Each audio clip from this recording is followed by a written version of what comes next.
Hey guys, I am just checking in, saying hello, and letting you know how my trip has started so far. I am on a 3 day, and today I'm in Virginia, getting ready to leave and go back to Chicago, then coming back to Norfolk, Virginia, on overnight, another overnight, 2 days in a row, and then we're going to Pennsylvania tomorrow, and then back to Chicago on Sunday. If you ever come to Virginia, this hotel, the Sheraton, is on the waterfront, and it's really, really nice. Literally, I'm looking out my window, and there is like a Navy ship, like right outside my window in the water. I don't know how to turn this camera around, but that is the view from my room. And right down the walkway is right down, I don't know if you can see it, that's the Riverwalk. And there's bars and clubs and stuff down there, and we went and ate last night. And there's a mall across the street in walking distance too. Not really a mall person, but the girl that I'm flying with, we're gonna go tomorrow when we wake up, gonna go over there.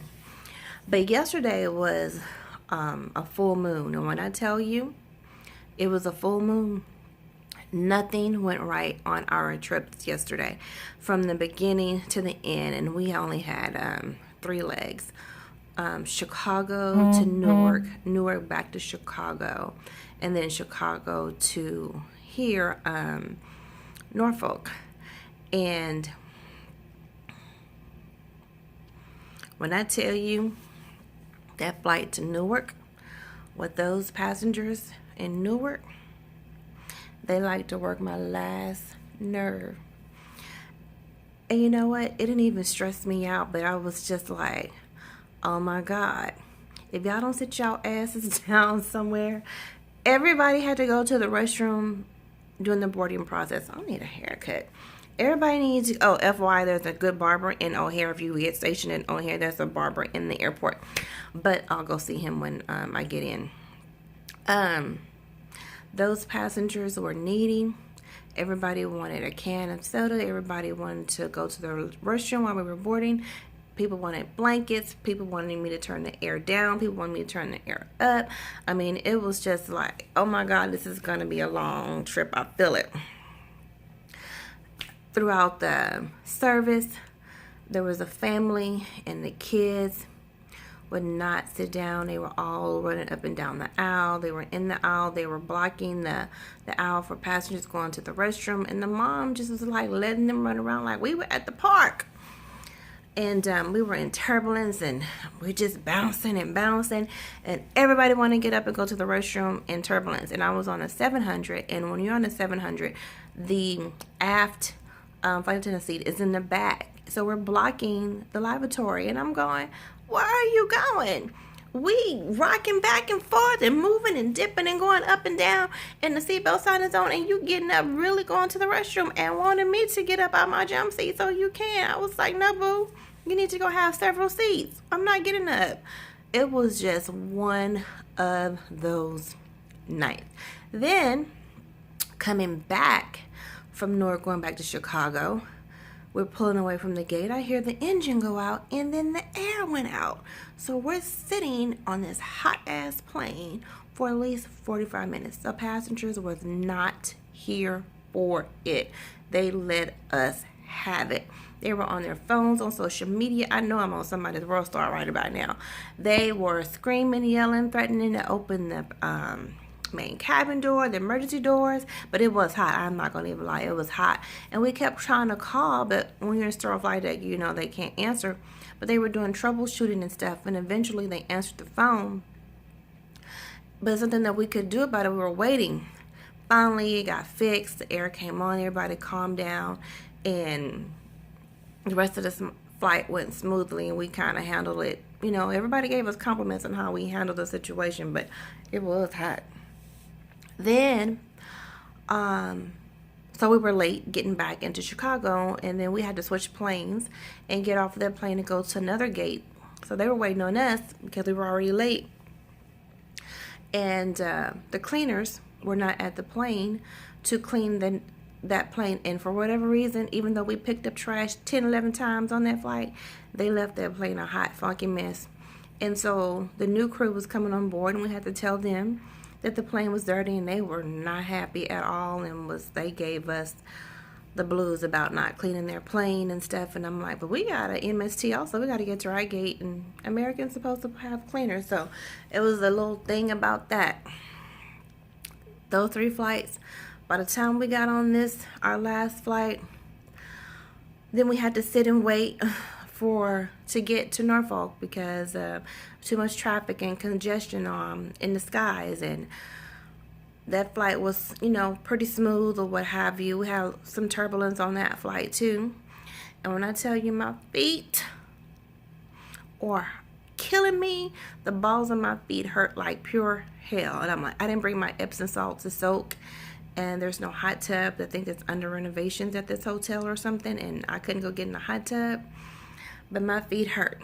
Which brings me to comfortable shoes. When I was in the classroom the other day at Salt Lake, I told, don't go out trying to buy those expensive flight attendant shoes because they're cute and you want to look like a flight attendant and that's what everybody is wearing and whatever. Go get you some comfortable black, solid black, like shoes that you can wear. You can try to be cute if you want to, but your feet gonna be hurting like hell.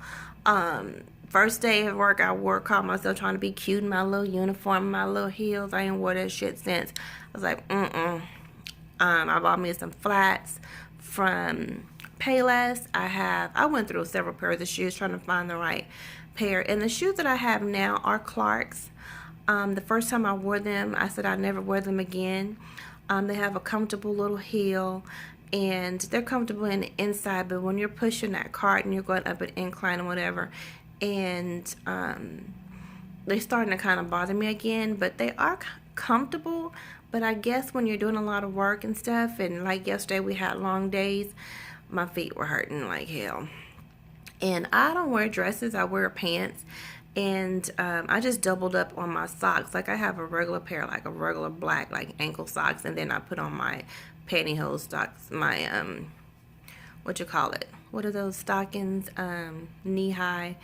I wear the compression ones to make make it a little bit tighter for more comfortable, and it's been working, but my feet were hurting. So buy some comfortable shoes. You can buy you some cute comfortable heels if you want to, but that's up to you. My feet hurt.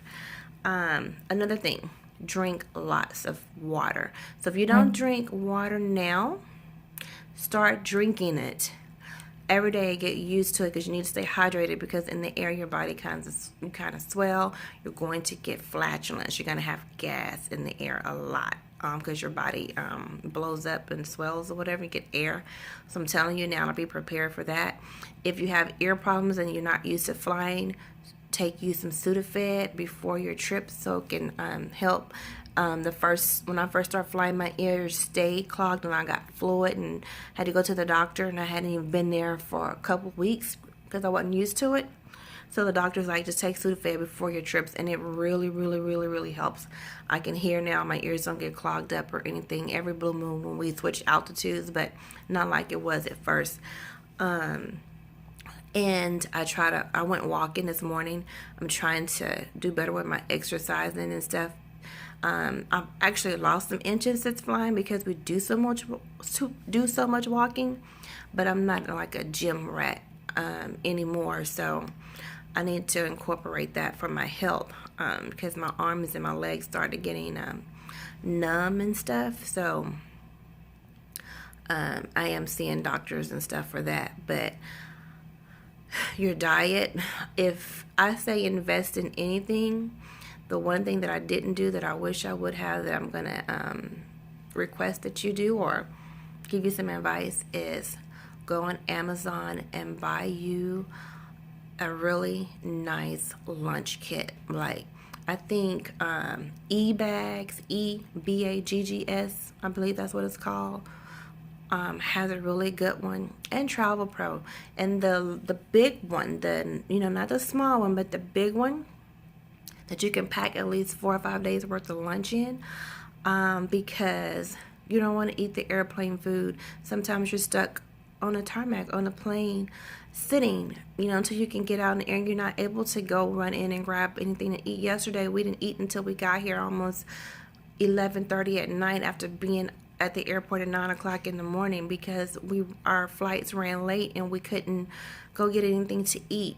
And had I had a lunch kit and I packed some, packable snacks or soups or tuna or something in there or even fruit, I could have, could eat right. So my diet is not good at all. So if I recommend you buy anything, is a lunch kit to where you can pre-pack your meals because you're going to need that. So that would be my advice, to drink lots of water now, start walking, at least get 30 minutes in, buy you a nice lunch kit and some comfortable shoes. But overall, I actually like getting up in the morning and going to work. I'm getting ready to finish this video now because I have to be downstairs at 3:10. And as you can see, hair is not combed, no makeup, and I need to get dressed. But I wanted to just touch base in and wish you guys luck and see you in the friendly skies, and hopefully one day you'll be on one of my trips. All right, bye.